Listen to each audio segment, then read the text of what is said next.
কিছুদিন আগে আবার এক ছোট ভাই ফোন করে বলল, "ভাই, আমি একটা ইলেকট্রনিক্স পণ্য অর্ডার করি ৳৯,০০০ ফেসবুকের মাধ্যমে।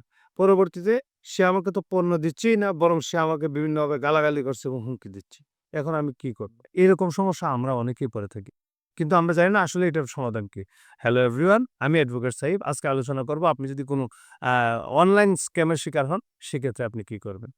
দেখা গেছে আমরা অনেকেই এখন অ্যা ডিজিটাল যুগে আমরা এই ফিজিক্যাল শপিং বন্ধ করে দিয়েছি। অনলাইনের মধ্যে শপিং করি।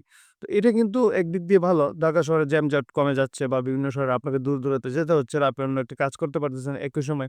কিন্তু এটা খারাপ দিকও আছে। দেখা গেছে একটা চক্র, কিছু মানুষ যারা হচ্ছে যাদের কোনো পণ্য নাই, ব্যবসা নাই, কিছু নেই। কিন্তু তারা একটা অনলাইনে একটা ওয়েবসাইট খুলে কিংবা Facebook পেজ খুলে ওই ধরনের কার্যক্রম করে। তখন কিন্তু আমরা এই স্ক্যামের শিকার হই। দেখুন এক্ষেত্রে আইন আসলে সেভাবে এখন পর্যন্ত ডেভেলপ করেনি। বিকজ আইন তো আপনার জানে না ভবিষ্যতে কি হবে। আপনি তো ভবিষ্যতের কথা তো ভেবে আইন তৈরি করতে পারেন না। যে সমস্যাটা হয় ওই সমস্যাটা নিয়েই কিন্তু আইন পার্লামেন্টে আলাপ আলোচনা হয় তারপরে আইন হয়। যেহেতু স্ক্যাম নিয়ে এখন পর্যন্ত সেরকম আইন নাই, তখন আপনি চাইলে খুব কোনো কঠিন কোনো প্রতিকার নিতে পারবেন না।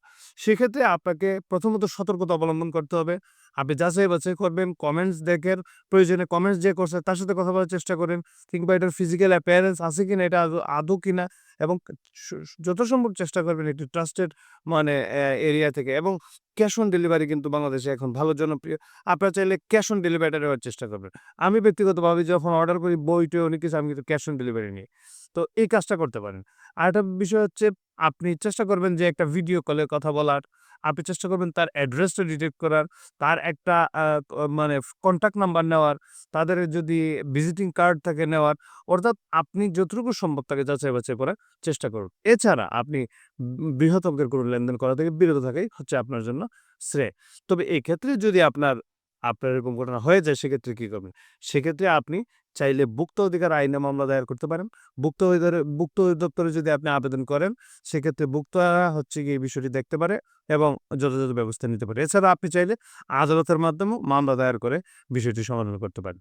কিন্তু আমি বলব আপনারা যথেষ্ট সচেতনতা অবলম্বন করেন এবং আদালত পর্যন্ত না আসেন। ধন্যবাদ।